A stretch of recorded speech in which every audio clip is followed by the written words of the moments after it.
बिहार विधानसभा का सत्र समाप्त होना है और ऐसे में कुछ दिन पहले, एक दिन पहले कह लीजिए कि शराबबंदी को लेकर और गृह मंत्री अमित शाह के 3 दिवसीय दौरे को लेकर सदन के अंदर और सदन के बाहर दोनों जगह सवाल और जवाब हो रहे हैं।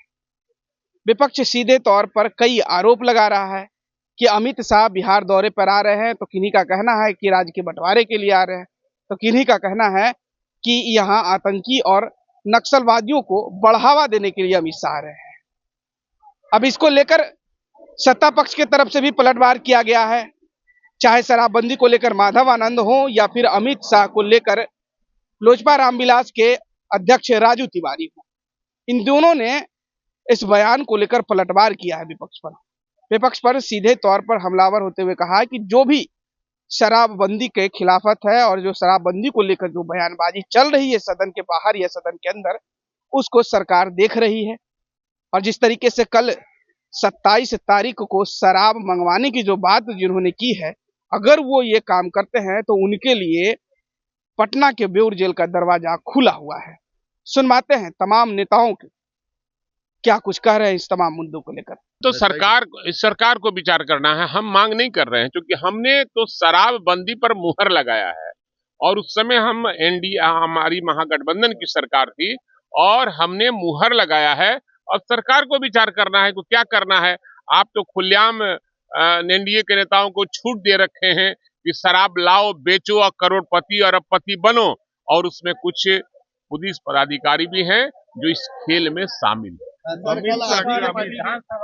है, उन्होंने कहा है कि शराबबंदी क्या 27 तारीख को कल वो शराब डिलीवरी कराने वाले विधान सदन तक हम डिलीवरी करवा सकते हैं। अब सवाल है कि जो लोग कहा है कहीं ना कहीं सच्चाई जरूर है। जब होम डिलीवरी हो रहा है, बेड डिलीवरी हो रहा है, तो निश्चित रूप से सदन में भी डिलीवरी हो सकता है। जब पुलिस से मिला हुआ है और रसूखदार नेता एनडीए के मिला हुआ है तो उसको कौन बाल बाका कर सकता है। अमित शाह जी 3 दिन के दौरे पर आए हैं। वो आ रहे हैं देखिए, अमित शाह जी कहीं ना कहीं कुराफातिये करने आते हैं और आतंक को हवा देने आते हैं, सांप्रदायिक शक्तियों को बढ़ावा देने के लिए आते हैं।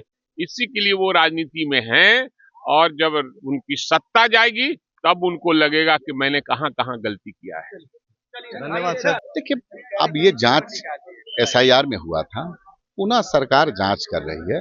अगर इस तरह का मामला पाया जाता है कि बांग्लादेश से आकर के यहाँ फर्जी आई कार्ड बनाए, तो ये तो चिंताजनक विषय है ना। अरे भाई, ये देश भारत हम लोग के लिए, भारतीयों के लिए है। बाहर के लोग आकर के अगर अनाधिकृत रूप से यहाँ फर्जी आई कार्ड बना के रखते हैं, आप ही बताइए ना, आप भी चौथा स्तंभ है, तो उनको तो बाहर जाना ही चाहिए ना।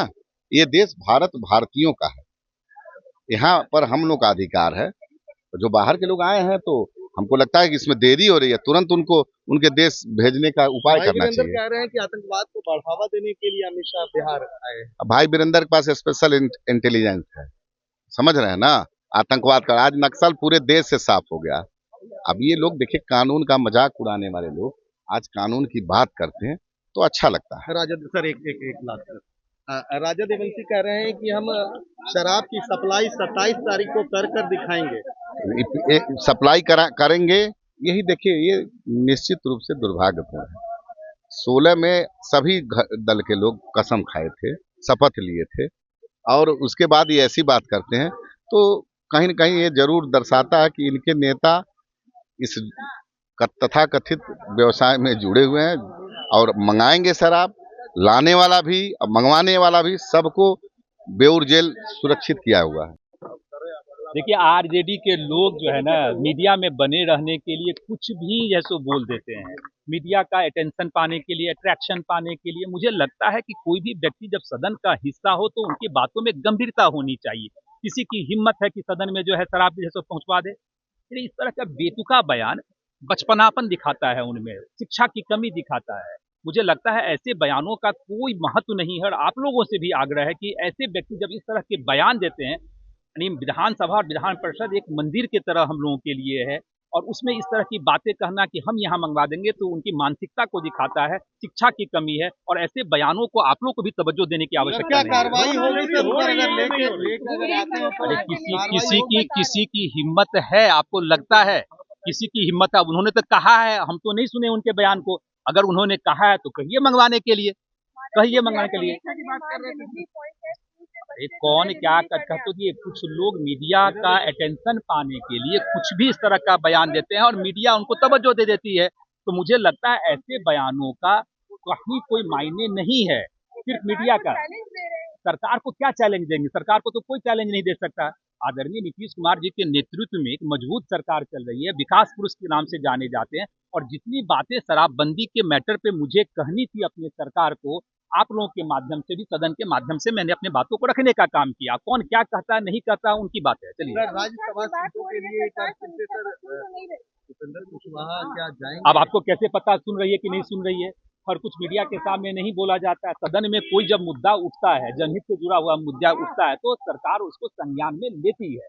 आप थोड़े वक्त का इंतजार कीजिए। उपेंद्र कुशवाहा राज्यसभा की नॉमिनेशन हो चुका है, क्या लग रहा है कि इस बार फिर से कंटिन्यू करेंगे? देखिए, एनडीए का मामला है, संख्या बल हम लोगों के पास है, 5 के 5 सीट जो है एनडीए के खाते में जाएगा। अब एनडीए के तरफ से वो 5 नाम कौन कौन से होंगे वो एनडीए के शीर्ष नेतृत्व तय करेंगे। जहां तक उपेंद्र कुशवाहा जी की बात है, लंबा संसदीय अनुभव उनके पास है, राज्यसभा, लोकसभा, विधानसभा, Vidhan Parishad, leader of opposition, केंद्र में मंत्री। तो निश्चित रूप से हम लोग आश्वानित हैं, लेकिन मैं फिर से कह रहा हूं कि एनडीए का मामला, एनडीए का शीर्ष नेतृत्व जो तय करेगा, हम लोग उसको आगे बढ़ाने का काम करेंगे। बहुत बहुत। तो आपने साफ तरीके से आरजेडी से विधायक भाई वीरेंद्र हों या फिर रालोमो से विधायक माधव आनंद हो, इन तमाम नेताओं को और वहीं लोजपा रामविलास के प्रदेश अध्यक्ष राजू तिवारी के भी बयानों को सुना होगा, जहां विपक्ष सीधे तौर पर अमित शाह के 3 दिवसीय दौरों को लेकर और बिहार में शराबबंदी को लेकर जो सवाल खड़ा कर रहा है, उस सवाल का जवाब देते हुए भी और पलटवार भी किया है।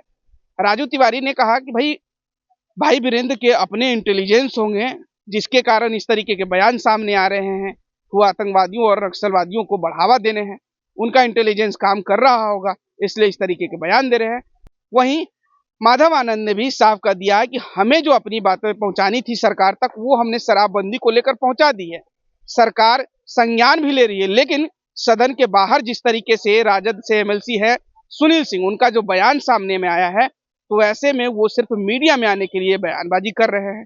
और इस तरीके से साफ होता है ये बचकाना हरकतें हैं और ये सिर्फ मीडिया का फुटेज लेने के लिए है। अब देखना होगा कि चंद एक दिन और बचे हुए हैं और इस एक दिन में बिहार विधानसभा के सत्र के दरमियान और क्या कुछ होता है। बने रहेगा इसी तमाम खबरों के साथ, देखते रहें प्लेनेट पहाड़। फिलहाल के लिए बहुत बहुत शुक्रिया, धन्यवाद।